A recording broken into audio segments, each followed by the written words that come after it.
ইয়া আইয়ুহান নাসুত্তাকু, হে মানুষ সকল আল্লাহকে ভয় করো। যে আল্লাহ রব্বুল আলামিন একটি মানুষ থেকে এত নরনারীর বিস্তৃতি ঘটাইছেন, সুবহানাল্লাহ। তো প্রথমে আদম আলাইহিস সালামকে আল্লাহ পাক সৃষ্টি করলেন, 80 বছর তাকে মাটি দিয়ে বানায়া, কাদা মাটি দিয়ে বানায়া, মিন তিনিল লাজিব, খামিরের ন্যায় বাজিত আঠা মাটি কাদা মাটি থেকে আদম আলাইহিস সালামকে বানায়া 80 বছর রোদ্রের মধ্যে রাখলেন, সুবহানাল্লাহ। ওয়ানাফাখনা, 80 বছর পরে আল্লাহ পাক রুহু দিলেন। এরপরে তিনি উঠার চেষ্টা করলেন, অর্ধেক রুহু আইসে আর ওইটা খারে বেরসা। আল্লাহ পাক বলেন মানুষ খুব ব্যস্ত হইব। আদম যেহেতু ব্যস্ত হয়ে গেছে, রুহান বন্ধ যাই নাই, ফট করে উঠার চেষ্টা করতেছে। মানুষ ব্যতিব্যস্ত, কথা ঠিক কিনা? আল্লাহ পাক বলেন যে কিয়ামত হবে। মানুষ খালি বলে ইয়াসালুনা কানি সাআতি আইয়ানা মুরসাহা, হে রাসূল কিয়ামত কবে হবে? আল্লাহ পাক বলে হে রাসূল বলে দিন, তো তাড়াতাড়ি করো না, আসতেছে সামনে। তুমি যে সত্য নবী হও আমাকে দেখাও কিয়ামত কবে। সব জিনিস খালি তাড়াতাড়ি করতে করতে আযাবও তাড়াতাড়ি আসছে। কিয়ামতের কিছু নমুনা কিন্তু শুরু হয়ে গেছে, কথা ঠিক কিনা? প্রথমে আল্লাহ পাক বানাইলেন আদম আলাইহিস সালামকে, বানাইয়া সৃষ্টি কইরা এখন পৃথিবীতে পাঠাইবেন, মানুষ আবাদ করবেন। ফেলুল হাকিমে লা ইয়াখলু আনিল হিকমাতে, কেমনে মানুষ আবাদ করবেন, কেমনে মানুষ পাঠাইবেন, এই হিকমত আল্লাহ পাক খাটাইলেন, সুবহানাল্লাহ। এবার আল্লাহ পাক আদম আলাইহিস সালাম এনে বসে থাকে, ভাল লাগে না কেমন একটা ভাব। তখন এই ভাবকে সৃষ্টি করে দিছে, আল্লাহ পাকে সৃষ্টি করে দিছে। বেহেশতের থেকে একটা হুর নিয়ে আসলেন আল্লাহ পাক, এটা বেহেশতের হুর। হাওয়া আলাইহিস সালাম বেহেশতের একটা হুর নিয়ে আসলেন, সম্পর্ক হয়ে গেল, তাদের মধ্যে একটা পরিণয় সূত্র হয়ে গেল এবং তাদের বিবাহ বাসর হলো মুজদালিফাতে, মক্কার মুকাররমায়, আরফার ময়দানে পরিচিত হলো। বিশাল কাহিনী আপনারা জানেন। তা আল্লাহ পাক বললেন আদম তুমি আর তোমার স্ত্রী এনে বসবাস করো, বেহেশতে খাও, সব কিছু করো, সীমা লঙ্ঘন করো না, গাছের কাছে যাও না। লা তাকরাবা হাজি শাজারাতা ফাতাকুনা মিনাজ জালিমিন, গাছের নিকটে যাও না। কিন্তু গাছের নিকটে গেলে ভুলাইয়া দিল। আল্লাহ পাক আদম হাওয়াকে দুনিয়াতে নামাইয়া দিলেন, মানুষ আবাদ হলো, কথা ঠিক কিনা? এটা কার হিকমত? আল্লাহর হিকমত। মানুষ দুনিয়াতে পাঠাইবেন, গাছ দিলেন কেন? দিলেন তো ফল দিলেন কেন? ফল দিলেন তাহলে খাইবার দিবেন না কেন? এই সমস্ত কিছু ক্যানকুনা আছে আর কি। এই সমস্ত ক্যানকুনের সমাধান আল্লাহ পাক বলেন এই ক্যানের মালিক আমি মানুষ দুনিয়াতে পাঠামো কোন এক উসিলা, সুবহানাল্লাহ। যে মানুষকে শ্রেষ্ঠত্ব দিছি, ওয়ালাকাদ কাররামনা বনি আদম, আদম সন্তানকে শ্রেষ্ঠত্ব দিছি। কি শ্রেষ্ঠত্ব? ফেরেশতাদের সে শ্রেষ্ঠত্ব, সবার চেয়ে শ্রেষ্ঠত্ব আল্লাহ পাক দিয়েছেন আদম সন্তানকে। একটা শ্রেষ্ঠত্বের কথা আমি আপনাদের নিকটে বলি, সেটা হলো সূরা আহজাবের মধ্যে, ইন্না আরাদনাল আমানাতা আলাস সামাওয়াতি ওয়াল আরদি ওয়াল জিবাল ফাবাইনা আন ইয়াহমিলনাহা ওয়া আশফাকনা মিনহা ওয়া হামালাহাল ইনসান। আল্লাহ পাক বলেন আমার আমানতের ভার আসমানে রাখতে চাইলাম, আসমান বলে না। জমিনে রাখতে চাইলাম, জমিন বলে না। পাহাড়ে রাখতে চাইলাম, পাহাড় বলে না। ওয়া হামালাহাল ইনসান, আমি আল্লাহর সে আমানতের ভার মানুষ বহন করে চলছে। যা নাই বিশ্ব ব্রহ্মাণ্ডে, যা আছে এই বিশ্ব ব্রহ্মাণ্ডে, তা বিরাজ এই মানব ভাণ্ডে, যেরকম সুবহানাল্লাহ। সেই আমানতের ভার নিয়ে আপনি চলেন, আমরা চলি, সবার মধ্যে সে আমানতের ভার আছে, সুপ্ত আছে, গুপ্ত আছে। এটাকে সাধনা দিয়া জাগাইতে হবে, যেরকম সুবহানাল্লাহ। আপনার মধ্যে আছে কি না? আমাদের মধ্যে আছে কি না? আমি বলি না, সূরা আযমের মধ্যে আল্লাহ পাক নিজেই বলে, যেরকম সুবহানাল্লাহ। সুপ্ত আছে, গুপ্ত আছে, সেই শক্তি আল্লাহ পাক মানুষকে দিয়েছেন। ফেরেশতাদের ঈমান বাড়েও না, ঈমান কমেও না, নবীদের ঈমান কমে না, শুধুই বাড়ে। আমরা সাধারণ মানুষ, আমাদের ঈমান বাড়ে, ঈমান কমে। লিয়াজদাদু ঈমানাম মা ঈমানিহিম, সুবহানাল্লাহ। আমাদের ঈমান বাড়ে, ঈমান কমে। জিকির করলে ঈমান বাড়ে, তেলাওয়াত করলে, কোরআন তেলাওয়াত করলে ঈমান বাড়ে। জিকির করবেন না, ঈমান কমবে। কোরআন তেলাওয়াত করবেন না, ঈমান কমবে। জিকির যদি করতেই থাকেন তাহলে ঈমান শুধু বাড়তেই থাকবে। যেরকম সুবহানাল্লাহ। ঈমানটা বেড়ে বেড়ে জিকিরের আলো কলবের মধ্যে যখন প্রবেশ করবে, তখন হাদিস শরীফের মধ্যে, তিরমিজি শরীফের মধ্যে আল্লাহর রাসূল সাল্লাল্লাহু আলাইহি সাল্লাম বলেন, ইত্তাকু ফিরাসাতাল মুমিন ফাইন্নাহু ইয়ানজুরু বিনুরিল্লাহ। মুমিনের ফেরাসতকে তোমরা ভয় করো। একজন মুমিন ব্যক্তি কলবের চোখের মাধ্যমে আল্লাহর নূর দ্বারা দেখতে পায়। যেরকম সুবহানাল্লাহ।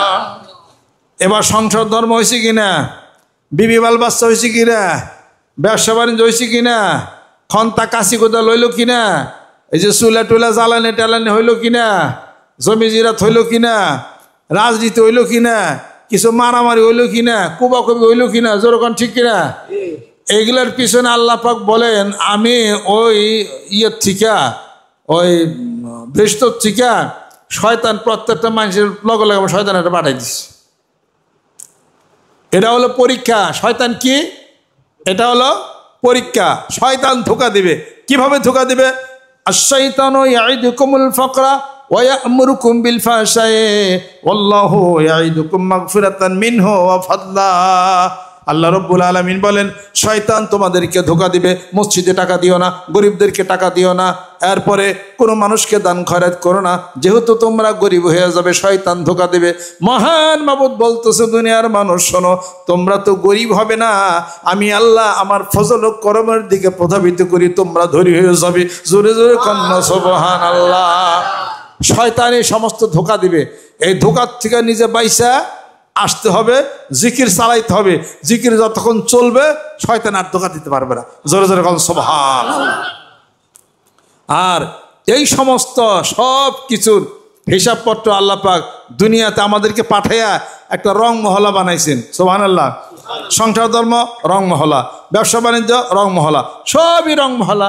এই সব কিছুর মধ্যে থাইকা আল্লাহরে পাইয়া জান্নাতে যাইতে হবে। জোরে জোরে কল সুবহানাল্লাহ। এই জন্য এই দাওয়াত আমরা দেখি। কিসের দাওয়াত? জিকিরের দাওয়াত। কিসের দাওয়াত? নামাজের দাওয়াত। কিসের দাওয়াত? তসবিরের দাওয়াত। কিসের দাওয়াত? টুফির দাওয়াত। কিসের দাওয়াত? বরকার দাওয়াত। কিসের দাওয়াত? দাঁড়িয়ে দাওয়াত। কিসের দাওয়াত? মেসাগের দাওয়াত। এই দাওয়াতগুলি কি কেতাব কোরআনে নাই? অবশ্যই আছে। এগুলা দাওয়াত চলছে গ্রামে গঞ্জে, মাঠে ময়দানে দাওয়াত চলছে। এই দাওয়াত চলছে। ওই দাওয়াত নিয়ে আসছি কামের ফাঁকে ফাঁকে। যদি একবার এটা চালিয়ে যাইতে পারেন, দুনিয়ার কামও হবে, আল্লাহর এই নামেরও কাম হবে, আল্লাহও খুশি হয়ে যাবে। জোরে জোরে কল সুবহানাল্লাহ। হাদিস শরীফের মধ্যে আসছে, আল্লাহ নবী সাল্লাল্লাহু আলাইহি সাল্লাম আল্লাহ পাক বলেন, আনা জালিসুম যাকারানি। আমার বান্দা যখন জিকির করে, আমার স্মরণ যখন করে, আমি তার সামনে কুদরতিভাবে থাকি, কুদরতিভাবে বসে থাকি, হাজির থাকে। জোরে কোন সুবহানাল্লাহ। আমার বান্দা যদি একবার আল্লাহ বলে ডাক দেয়, আল্লাহ পাক বলেন, আমি 10টি ক্ষমার হাত বাড়িয়া আমার বান্দার দিকে বলি, বান্দা আমারে ডাকোকা। কিন্তু বান্দা অসহায়, কান নাই, শুনতে সে পারে না। যত ডাক সব আল্লাহ শুনে। আর ছোট বাচ্চা মায়ের ডাকে, মা শোনে না, উত্তর দেয় না, বাজান কান্দিস আমি আইতেছি। আপনি যে এত ডাকেন আল্লাহ পাক শোনে না? আল্লাহ ঠিকই শুনতেছে। আল্লাহ পাক বলেন, আলিমুম বিজাতি সুদূর, আমি তোমার অন্তরের কথাগুলোও জানি। জোরে কল সুবহানাল্লাহ।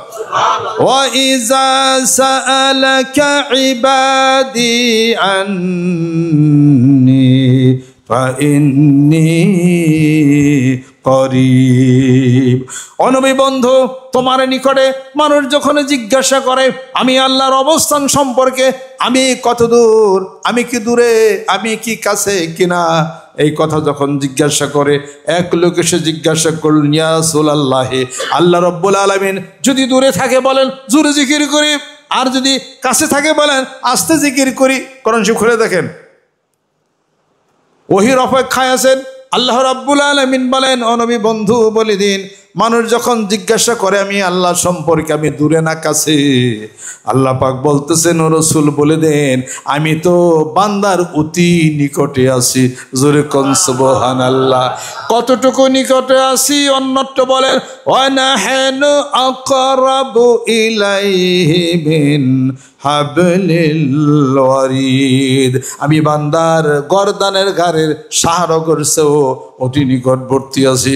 আমার বান্দা যদি ডানে তাকায়, বামে তাকায়, উপরে তাকায়, নিচে তাকায়, যেদিকেই তার মুখ ঘোরায় না কেন, আইনামা তুয়াল্লু ফাসাম্মা ওয়াজহুল্লাহ, চতুর্দিকেই আমার কুদরতের মুখ, চতুর্দিকে আমার কুদরতের চেহারা আছে। বান্দা তো বুঝতে পারে না। ফি আনফুসিকুম আফালা তুবসিরুন, বান্দারে তোর সিনার মধ্যে আমার নিদর্শন আছে, কেন তুমি আমাকে দেখতে পারো না? সুবহানাল্লাহ। এই জন্যই তো কবি কয়, আপনাদের দেশের কবি কয়, কি বলে, কি কথা কয় রে দেখা দেয় না, নরে চরে হাতের কাছে খুঁজলে জনম্বর মেলে না। কি কথা কয় রে দেখা দেয় না, খুঁজি তারে আসমান জমিন,